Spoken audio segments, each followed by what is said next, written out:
P3K dan PPT non ASN ini ada 5 bagian yang dimutakhirkan, sementara PNS ini ada 12. Untuk data yang dimutakhirkan bagi PNS itu ada sejumlah 12 ya.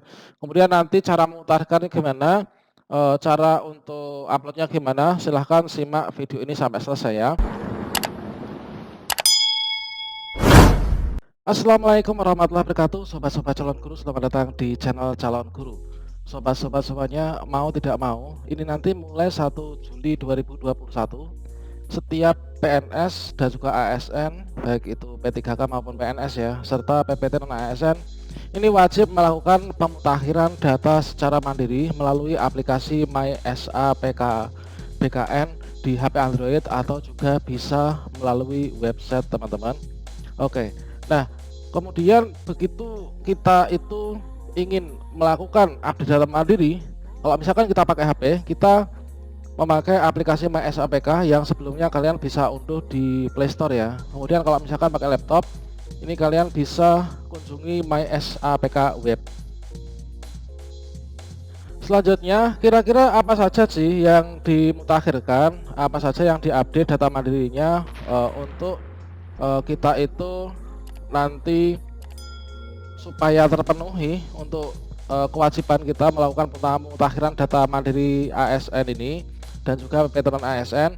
Pada video ini saya akan menyajikan informasi terkait data apa saja yang harus kita update, yang harus kita mutakhirkan secara mandiri di MySAPK BKN. Dikarenakan ini adalah keberadaannya sangat penting sekali bagi ASN, baik itu PNS maupun P3K serta PPT non ASN untuk melakukan update data mandiri. Oke, baiklah, marilah kita mulai untuk menyajikan apa saja yang harus dimutakhirkan ya di MySAPK. Oke, sobat-sobat semuanya, kira-kira apa saja data yang harus dimutakhirkan di aplikasi MySAPK atau web SAPK? Nah, di sini sebelum kita lanjutkan, perlu saya ingatkan bagi teman-teman yang belum subscribe, silahkan klik tombol subscribe-nya dan aktifkan notifikasi loncengnya, sehingga nanti jika ada video terbaru, maka teman-teman tidak akan ketinggalan informasi ya.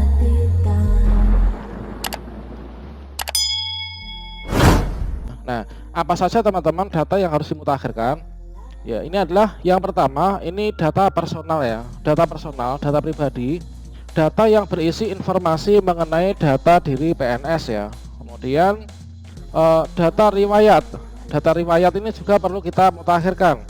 Data yang berisi informasi riwayat terakhir PNS disertai dengan data dukungnya. Selanjutnya, data yang dimutakhirkan teman-teman, ini adalah yang pertama untuk data personal ya. Ini wajib dimutakhirkan. Jadi di sini berbeda antara data yang dimutakhirkan untuk PNS, kemudian P3K dan PPT non ASN. Ini adalah berbeda yang dimutakhirkan. Ini yang kita bahas. Untuk yang dimutakhirkan bagi PNS, ini yang dimutakhirkan yang pertama data personal ya. Ini sifatnya wajib.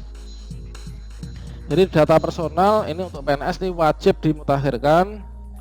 Kemudian untuk yang kedua ini riwayat jabatan. Riwayat jabatan ini juga wajib dimutakhirkan. Berikutnya riwayat pendidikan dan diklat atau kursus ya, ini wajib dimutakhirkan.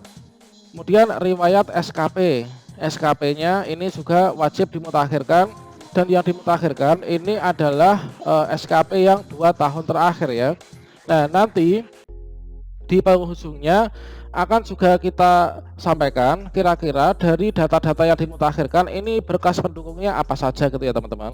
Ini yang kita bahas adalah tentang data yang dimutakhirkan dulu, yaitu data personal, data riwayat jabatan, riwayat pendidikan dan diklat, riwayat SKP ini 2 tahun terakhir. Kemudian riwayat penghargaan ini juga wajib dimutakhirkan. Kemudian riwayat pangkat dan golongan ruang ini juga wajib dimutakhirkan. Kemudian riwayat keluarga ini juga wajib. Nah, kalau riwayat keluarga ini tidak ada wajib dimutakhirkan ya, tapi baiknya ini dimutakhirkan. Kemudian riwayat peninjauan masa kerja ya, ini juga dimutakhirkan. Kemudian riwayat pindah instansi ini juga wajib dimutakhirkan. Kemudian riwayat CLTN CLTN ini juga wajib dimutakhirkan, yaitu cuti di luar tanggungan negara. Kemudian riwayat CPNS atau PNS ini juga wajib dimutakhirkan. Nah, kemudian riwayat organisasi. Riwayat organisasi ini juga wajib dimutakhirkan. Nah, artinya untuk data yang dimutakhirkan bagi PNS itu ada sejumlah 12 ya. Kemudian nanti cara memutakhirkannya gimana, cara untuk uploadnya gimana, silahkan simak video ini sampai selesai ya. Kemudian setelah kita menyampaikan data yang dimutakhirkan untuk PNS, berikutnya kita lanjutkan data yang dimutakhirkan untuk P3K dan juga PPT non ASN. P3K ini juga termasuk dalam ASN ya. ASN itu terdiri dari dua. Yang pertama PNS, yang kedua P3K, pegawai pemerintah dengan perjanjian kerja. Di sini porsinya yang dimutakhirkan antara PNS dan P3K serta PPT non ASN itu beda ya. Nah, di sini adalah untuk data yang dimutakhirkan P3K dan PPT non ASN. PPT itu apa sih? Yaitu pejabat pimpinan tinggi ya, non ASN. Ini adalah yang pertama data personal. Data personal ini wajib dimutakhirkan. Kemudian riwayat diklat atau kursus ya, ini juga wajib dimutakhirkan. Kemudian riwayat penghargaan atau tanda jasa, ini juga wajib dimutakhirkan. Kemudian riwayat keluarga ya. Nah, ini adalah kemudian riwayat organisasi. Jadi untuk yang P3K dan PPT non ASN ini ada 5 bagian yang dimutakhirkan, sementara PNS ini ada 12. Kemudian cara memutakhirkannya bagaimana?